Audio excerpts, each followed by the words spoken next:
Lo que están a punto de escuchar es un extracto, específicamente el inciso 3 del capítulo 1 de la obra Teoría del Conocimiento del filósofo alemán Johannes Hessen, cuya obra dejaremos en la descripción para quienes quieran leerlo.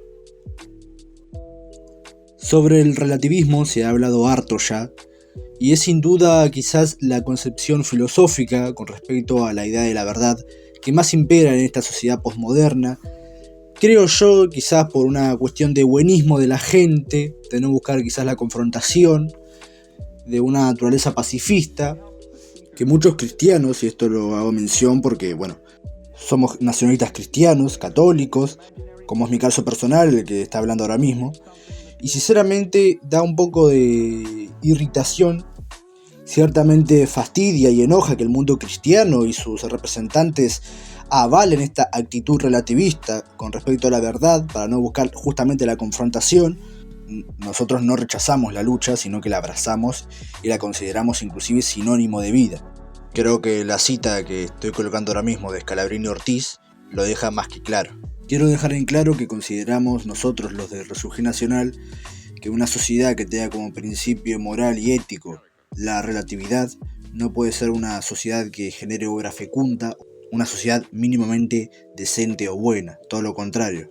El relativismo es el primer paso para la degeneración y es algo que la ventana de Overton, cosa que hablaremos en otro video, se sirve bastante. Sin ánimo de seguir con esta especie de introducción, me pondré a narrar esta parte del libro, que es el inciso 3 del capítulo 1 de la primera parte, que es Teoría General del Conocimiento. El subjetivismo y el relativismo.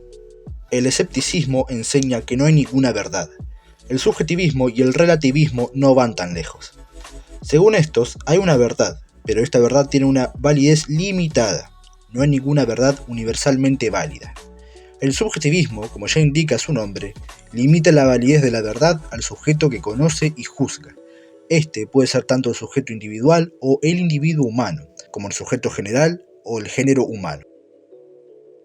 En el primer caso tenemos un subjetivismo individual, en el segundo un subjetivismo general.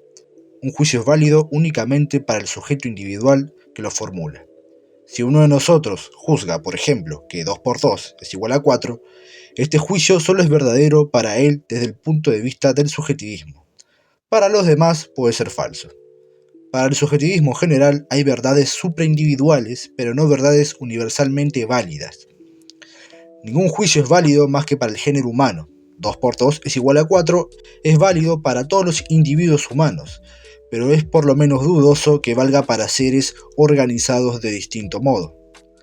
Existe en todo caso la posibilidad de que el mismo juicio que es verdadero para los hombres sea falso para seres de distinta especie.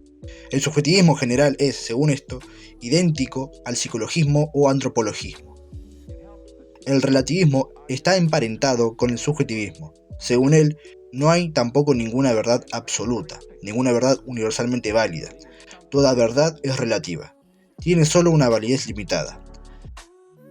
El relativismo subraya la dependencia de todo conocimiento humano respecto de factores externos. Como tales, considera ante todo la influencia del medio y del espíritu del tiempo, la pertenencia a un determinado círculo cultural y a los factores determinantes contenidos en él.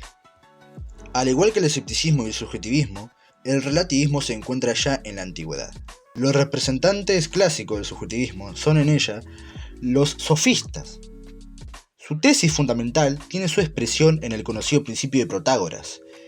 El hombre es la medida de todas las cosas. Este principio del homo mensura, como se le llama abreviadamente, está formulado en el sentido de un subjetivismo individual con suma probabilidad. El subjetivismo general, que es idéntico al psicologismo, como se ha dicho, ha encontrado defensores hasta en la actualidad. Lo mismo puede decirse del relativismo. Oswald Spengler lo ha defendido recientemente en su Decadencia de Occidente. Solo hay verdades, dice en esta obra, en relación a una humanidad determinada. El círculo de validez de las verdades coincide con el círculo cultural y temporal de que proceden sus defensores. Las verdades filosóficas, matemáticas y de las ciencias naturales solo son válidas dentro del círculo cultural a que pertenecen. No hay una filosofía, ni una matemática, ni una física universalmente válidas. El subjetivismo y el relativismo incurren en una contradicción análoga a la del escepticismo. Este juzga que no hay ninguna verdad y se contradice a sí mismo.